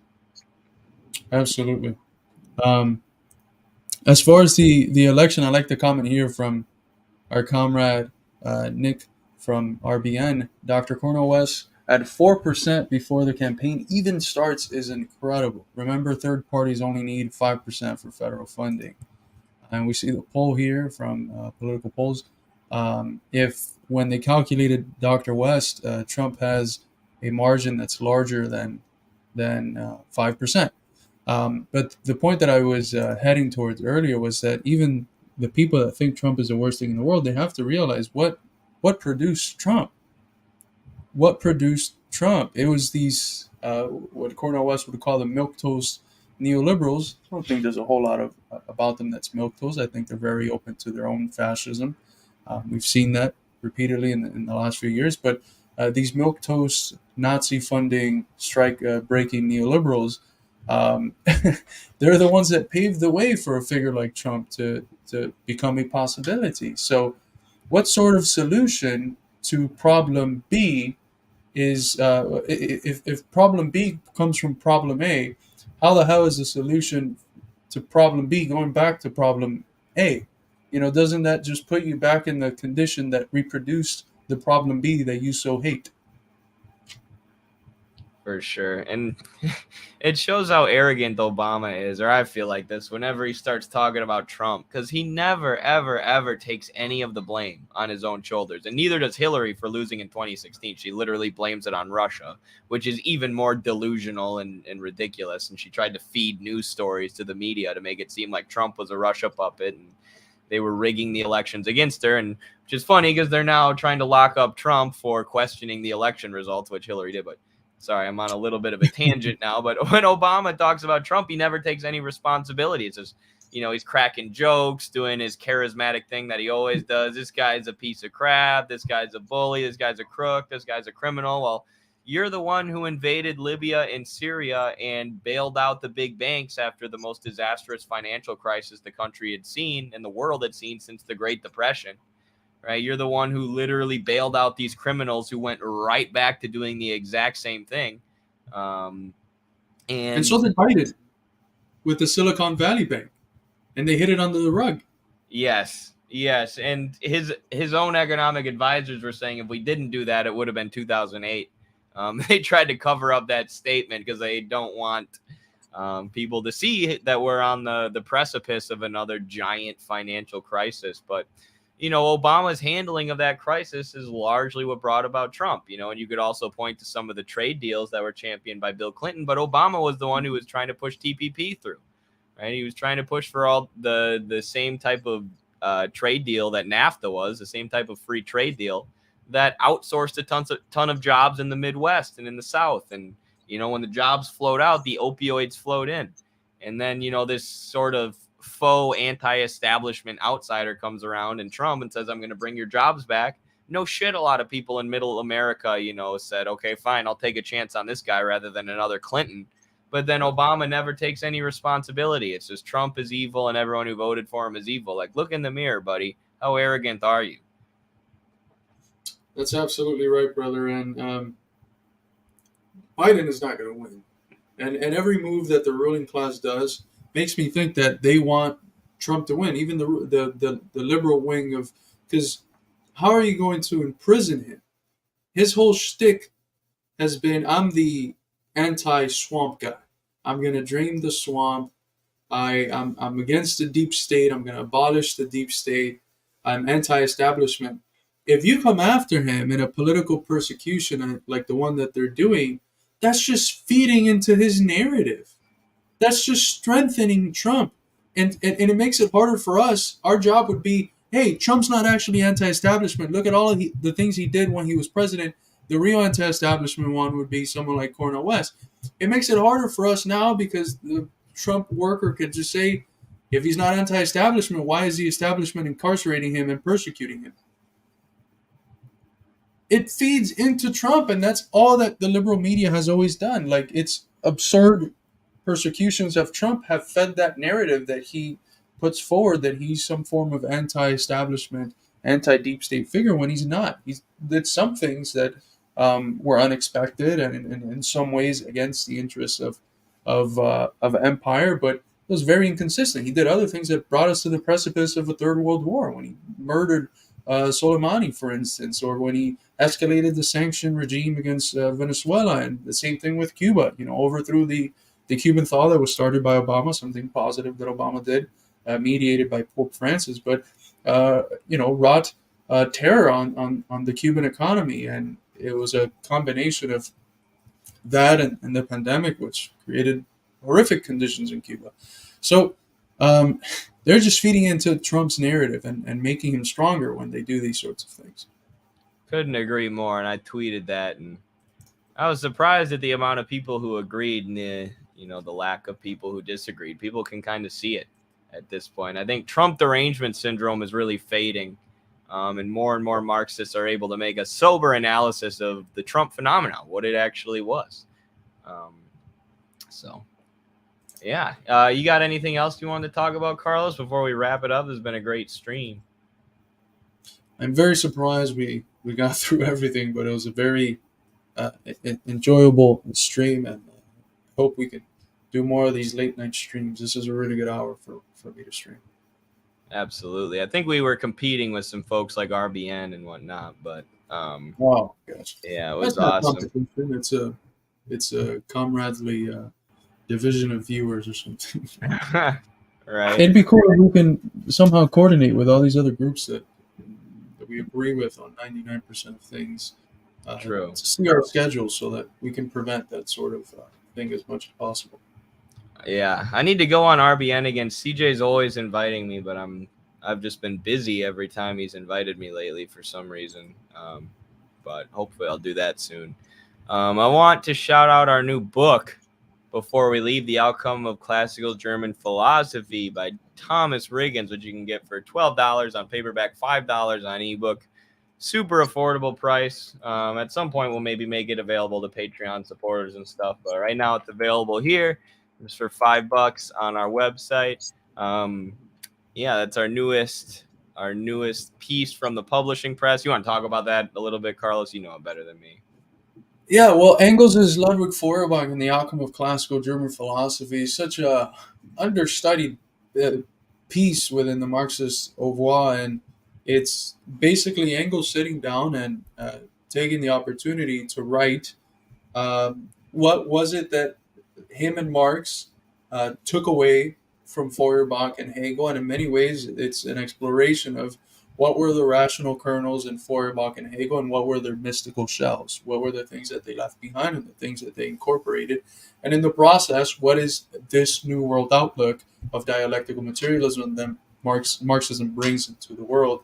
Um, what are its influence? So it's an incredibly fundamental text of Marxist philosophy.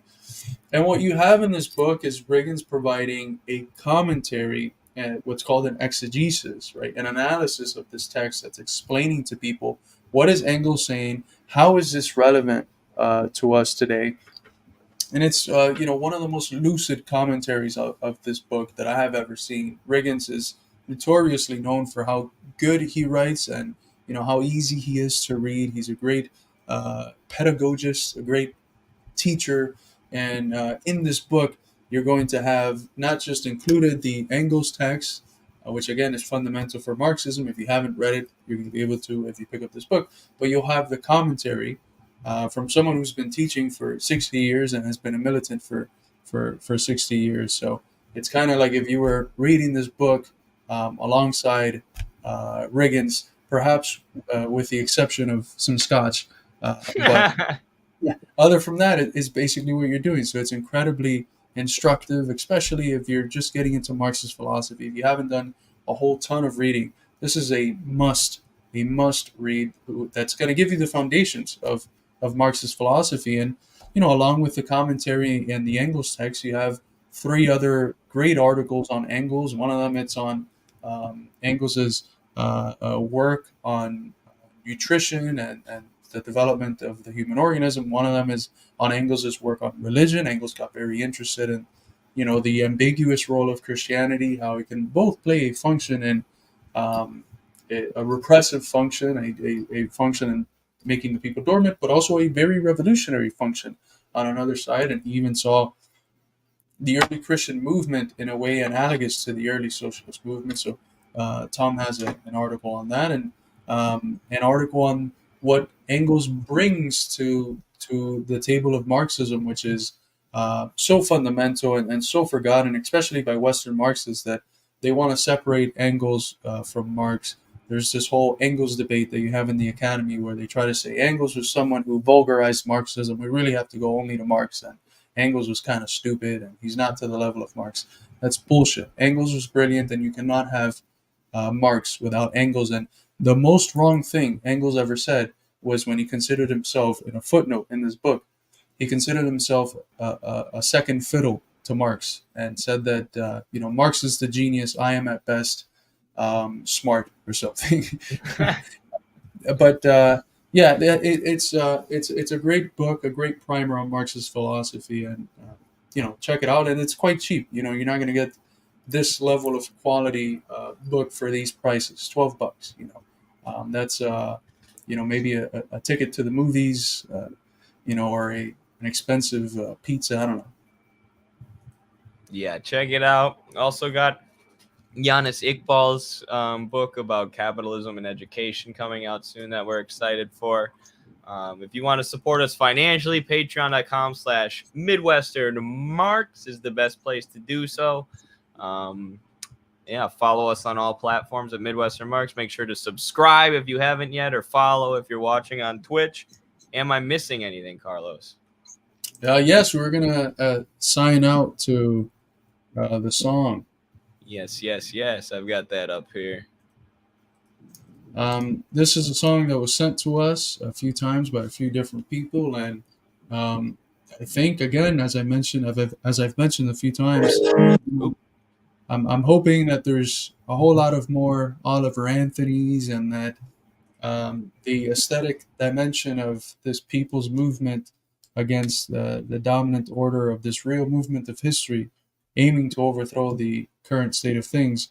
I'm hoping that its aesthetic dimension becomes more comprehensive, it gets more artists, and this singer is, a great singer, and it's a great song, and it's got a great message, just like Anthony. So I hope you guys enjoy it. It's fantastic. Feel free to send us. I know people were sending us all sorts of alternative songs to Oliver Anthony. We're happy to boost and promote any and all revolutionary music as long as it doesn't suck ass, and this song does not suck. So yeah, check it out, boost it on TikTok and Twitter if you get a chance, because it's really good and got a great message. So thank you everybody for hanging out. Solidarity. Thank you to our moderators, Cobra Commander and Ware Pilgrim. I don't know if any other moderators were here today, but thank you to those two. Thank you to everybody who interacted. Thank you to the super chatters. We'll see you next time.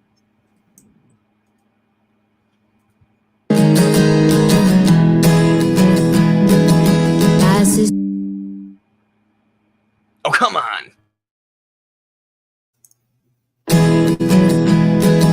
My sister can't. Carlos, you might need to pull it up. Yeah. She thinks it's her fault. What's the name of it again? I think it's called Stars and Stripes. Stars and Stripes. Yeah. I got you, brother.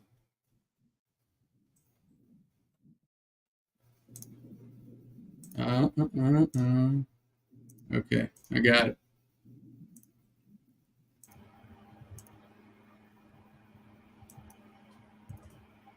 All right, now we can officially say bye to everyone. Thank you for joining us, and we'll see you next time. All right, angry song incoming. This is called Stars and Stripes.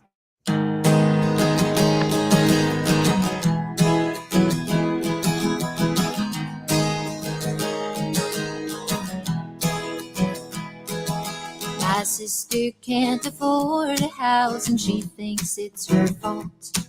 She says if she worked harder, she'd have money in the vault. And my mother needs a surgery, her hand's always in pain. She fell ill last April and used up all her sick days.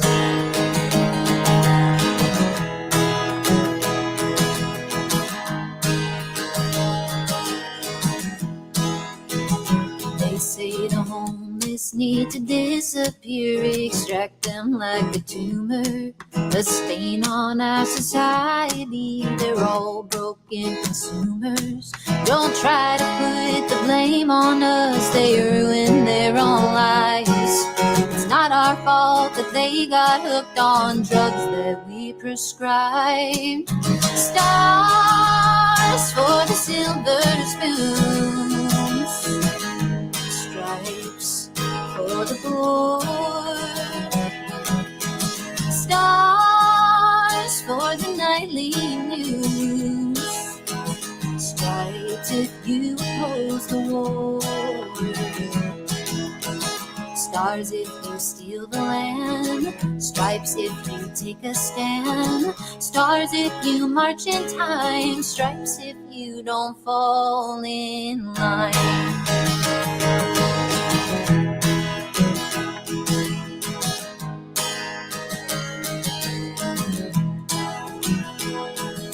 We send our babies off to school, the children are the future. Then teach them how to hide beneath their desk for active shooters. Oh, we could make a difference if we weren't so fucking tired. But who's got time to fight when we're just trying to survive? Stars for the silver spoons, stripes for the poor, stars for the nightly news, stripes if you oppose the war, stars if you steal the land, stripes if you take a stand, stars if you march in time, stripes if you don't fall in line. They want a standing ovation for the hero nation. But why should we, when the man on the corner begging for a quarter lost his legs on your orders? Stars for the silver spoons, stripes for the poor, stars for the nightly news, stripes if you oppose the war, stars if you steal the land, stripes if you take a stand, stars if you march in time, stripes if you don't fall in line.